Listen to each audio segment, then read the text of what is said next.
Good morning students. This video is for class 6th, 7th and 8th. Even the students of class 5 may see it. देखिए, the topic is tense. You know very well what is tense. Tense means time. And you know, time is of three types: present, past and future. The time that is going on is present, means time is of three types. That means tense is mainly of three types: present, past and future. The time that is going on is known as present tense. The time past, जो बीत चुका है time, that is past tense. And the time that will come, जो time अभी आएगा, that is future tense. In this way, there are mainly three types of tense: present tense, past tense and future tense. Present means जो समय चल रहा है, past means जो समय बीत गया, future means जो समय आने वाला है. Now, at first we will concentrate our mind only on present tense. अब दुनिया भर के उस पे मत जाइए कि प्रेजेंट के इतने भाग, पास्ट के, फ्यूचर के, नहीं. केवल अपना माइंड फोकस करिए प्रेजेंट टेंस पर. आप simple present tense, present continuous tense, present perfect tense, present perfect continuous tense, ये 4 टाइप्स होते हैं प्रेजेंट टेंस में. ठीक है, आप इसी पर फोकस करिए. प्रेजेंट टेंस में कितने टाइप्स हो गए? Simple present tense, present continuous tense, present perfect tense and present perfect continuous tense. जानते हैं ये सब बातें आप लोग, फिर भी बताई जा रही हैं. बहुत ध्यान से सुनिएगा. जानते हैं फिर भी आप भूल जाते हैं और पता नहीं क्यों ग्रामर में आप लोग मिस्टेक करते हैं. तो कोशिश की जा रही है. अफसोस ये है कि सभी लोग वीडियो देख नहीं रहे हैं. खैर, जो देख रहे हैं उनको लाभ मिलेगा, जो नहीं देख रहे हैं उनके लिए मेरे पास कोई उपाय नहीं है. तो सिंपल प्रेजेंट टेंस की चर्चा हम लोग करेंगे. देखिए, बहुत शॉर्ट में बता रही हूं, बहुत लंबे मेथड में जाने में सब कुछ समाप्त हो जाता है आपके ब्रेन से. आप बस ये समझिए फिलहाल कि जो प्रेजेंट टाइम की हैबिचुअल फैक्ट्स हैं उनको हम एक्सप्रेस करते हैं इस टेंस. फॉर एग्जाम्पल, मैं स्कूल जाता हूं, ये हैबिट है, हैबिचुअल फैक्ट है. मैं स्कूल जाता हूं या मैं स्कूल जाती हूं, जो भी. तो थोड़ा सा यदि फ्रॉम हिंदी टू इंग्लिश चलें फॉर योर डीप अंडरस्टैंडिंग, तो हिंदी में ऐसे सेंटेंसेस के लास्ट में ता हूं, ते हूं ऐसे आता है. फॉर एग्जाम्पल, मैं स्कूल जाता हूं, तुम सुबह 8 बजे नाश्ता करते हो, वह 2 बजे स्कूल से लौटता है, मैं सुबह 6 बजे उठता हूं. ठीक है, ये सब तमाम चीजें, मतलब एक हैबिट वाली चीजें जो हैं वो इसमें आती हैं. तो इसका एक नाम और है प्रेजेंट इंडेफिनिट टेंस. क्यों नाम ये रखा गया होगा, इस पर भी विचार करिए. बिना मतलब तो कोई नाम रखा नहीं जाता है.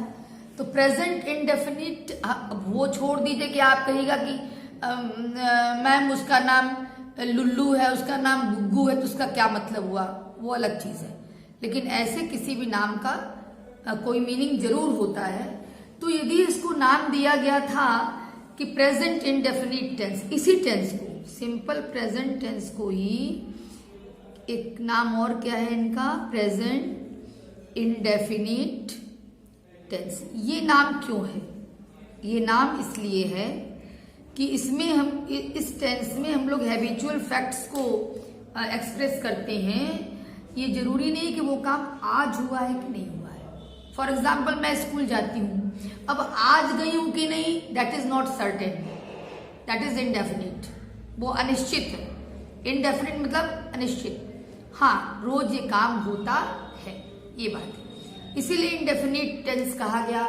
इसमें हैबिचुअल फैक्ट्स तो हैं बट आज वो काम हुआ है कि नहीं that is not definite, that is not certain. इसीलिए आई थिंक इसको नाम दे दिया गया था प्रेजेंट इंडेफिनिट टेंस। चलिए अब बहुत सिंपल वे में मैं चल रही हूं। आई थिंक यदि आपने आज तक नहीं सीखा होगा तो अब सीख लीजिए, ठीक है। इसका जो स्ट्रक्चर होगा सिंपल प्रेजेंट टेंस का, तो सबसे पहले हम लोग अफर्मेटिव सेंटेंसेस के स्ट्रक्चर को देखेंगे कि क्या स्ट्रक्चर होता है। तो सबसे पहले हम सब्जेक्ट लिखते हैं और सब्जेक्ट के बाद हम सीधे वर्ब लगाते हैं जो मेन वर्ब होता है, और उसके बाद जो दी ऑब्जेक्ट है तो लगाएंगे, नहीं है कोई बात नहीं, ठीक है। तो एक एग्जाम्पल लिया जाए, जैसे मैं बार बार कह रही हूं कि मैं स्कूल जाती हूं, जाता हूं या जाती हूं दोनों एक ही बात, ठीक है। सबसे पहले मैंने कहा कि सब्जेक्ट की इंग्लिश आएगी। सब्जेक्ट क्या है? जो काम को करने वाला है वो सब्जेक्ट है। यदि काम को करने वाला कोई नहीं है, कोई काम नहीं हो रहा है, तो about which something is said is called subject. तो इसमें मैं सब्जेक्ट है, तो सब्जेक्ट लगाना है, दैट मीन्स मैंने आई लगा दिया, ठीक है। इसके बाद वर्ब, वर्ब क्या है? जाना, जाने का काम हो रहा है, तो जाना वर्ब हुआ ना। तो जाने की इंग्लिश क्या होती है? गो होती है। आई गो, कहाँ जाती हूँ? स्कूल जाती हूँ। आई गो टू स्कूल, ठीक है। लेकिन यदि हम कहें कि चिंटू स्कूल जाता है, चिंटू स्कूल जाता है, ठीक है। देखिए बेटा, बहुत क्लियर बता दूं कि फ्रॉम हिंदी टू इंग्लिश चल रही हूं मैं, ताकि आप वाकई में ग्रामर को सीखें। ग्रामर क्या है और कैसे करेक्ट लिखा जाता है।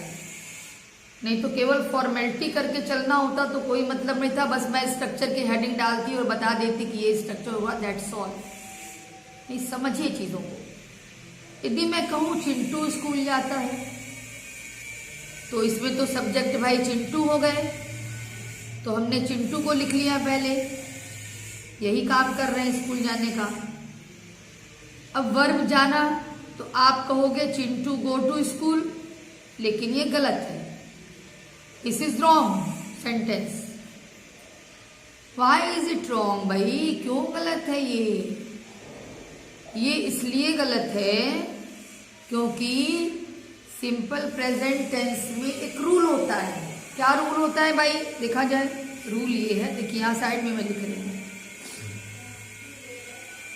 ये चीजें आप अपनी कॉपी में कॉपी कर लीजिएगा, ताकि आपको जब भी जरूरत पड़े आप पलट के उसको देख सकें।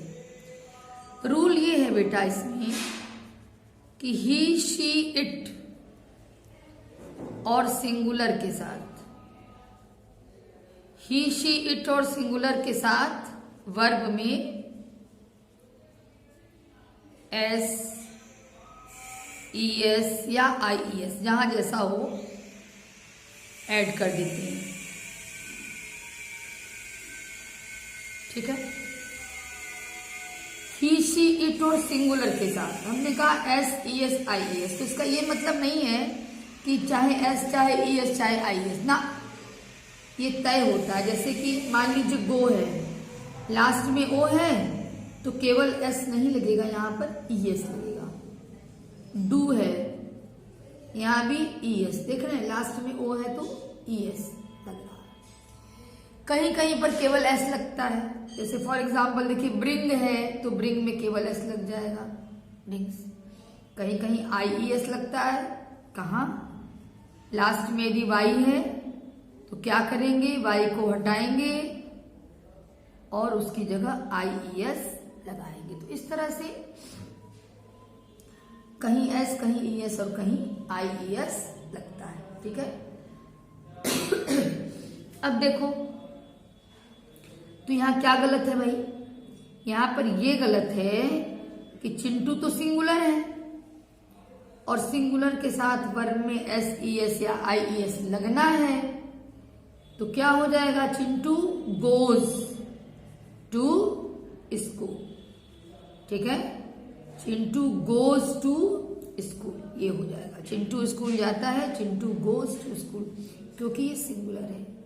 ही शी इट और सिंगुलर के साथ वर्ब में चेंज होगा, बाकी आई वी यू दे और प्लूरल के साथ कोई चेंज नहीं होता है, नो चेंज। देखिए आप आई के साथ कोई चेंज नहीं, आई गो टू स्कूल, और यहां पर चिंटू सिंगुलर थे इसलिए चिंटू गोज टू स्कूल, ये हुआ, ठीक है। अब इसमें से मैं कुछ होमवर्क आपको दे रही हूं, 6, 7, 8 सारे बच्चे करेंगे, कॉपी मंगा के चेक की जाएगी, और जो नहीं किया होगा निश्चित रूप से मार्क्स कटेंगे उसके, ठीक है। तो होमवर्क मैं बोल रही हूं, आप नोट करिएगा। आपको फ्रॉम हिंदी टू इंग्लिश बनाना है, सेंटेंस नोट करिए। पीहू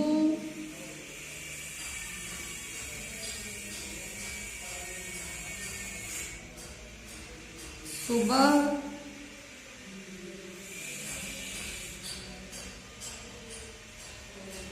6 बजे, मैं बोल रही हूँ लिख लीजिए, इसमें हो सकता है राइटिंग बहुत क्लियर ना समझ में आए आपको। पीहू सुबह 6 बजे उठती है।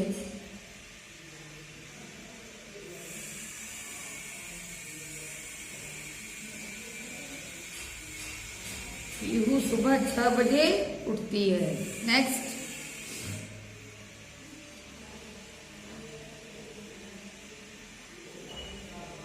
रीना गाती है। चलिए छोटा मैंने किया, अभी केवल टेंस की जानकारी देना चाहती हूँ। रीना गाती है।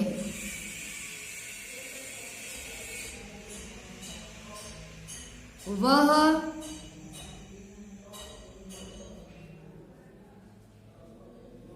बांसुरी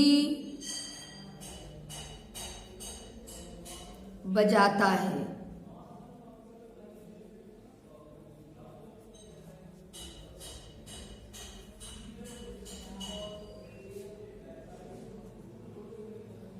मीरा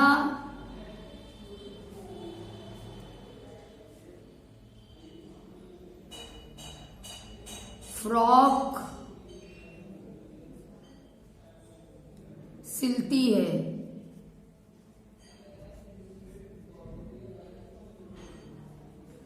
अब देखिए हिंट लीजिए, सुबह 6 बजे उठती है। उठना, उठने की इंग्लिश आप गेट अप भी कर सकते हैं।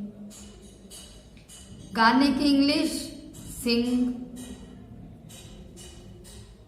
बांसुरी की इंग्लिश फ्लूट होती है और बांसुरी बजाना, बजाने की इंग्लिश प्ले यहां पर होगी।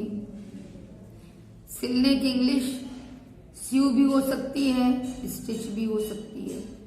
तो ये आपका होमवर्क है, इसको आप करिएगा, कोशिश करिएगा। यदि कुछ सीखना चाहते हैं तो इसके आगे क्या कहूँ, चलिए ठीक है। ये आपने देख लिया ठीक से अपना वर्क, देखिए और क्लियर देख लीजिए। पीहू सुबह 6 बजे उठती है। रीना गाती है। वह बांसुरी बजाता है। मीरा फ्रॉक सिलती है। इसको आप इंग्लिश में ट्रांसलेट करेंगे। स्ट्रक्चर आपको बताया गया है कि सबसे पहले सब्जेक्ट आएगा, फिर वर्ब आएगा, फिर ऑब्जेक्ट आएगा, ठीक है। सब्जेक्ट क्या होता है, जो काम को करता है, जिसके विषय में बात होती है। जो एक्शन वर्ड्स हैं गाना, सिलना, लाना, देना, ये वर्ब होता है। और सेंटेंस में व्हाट का जो आंसर होता है वो ऑब्जेक्ट होता है। ठीक है, ओके बेटा, थैंक यू।